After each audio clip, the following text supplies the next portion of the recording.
Journalist English channel விமர்ஸ் ஜேர்னலிஸ்ட்டும் போயிட்டு மைக்கு போகிறாங்க. போட்டு முடிக்கும்போது எவனோ ஒருத்தன் அந்த ஜேர்னலிஸ்ட்டை மொலஸ்ட் பண்ணிட்டான்.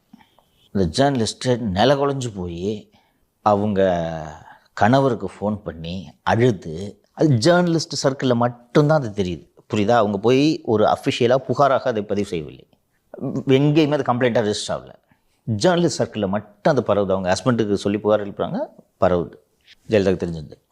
தெரிஞ்ச உடனே ஷி ஆர்டர்ட் என்கொயரி. 20 பேர் அந்த டீமில், சிஎம் ப்ரொடெக்ஷன் டீமில் 20 பேர்.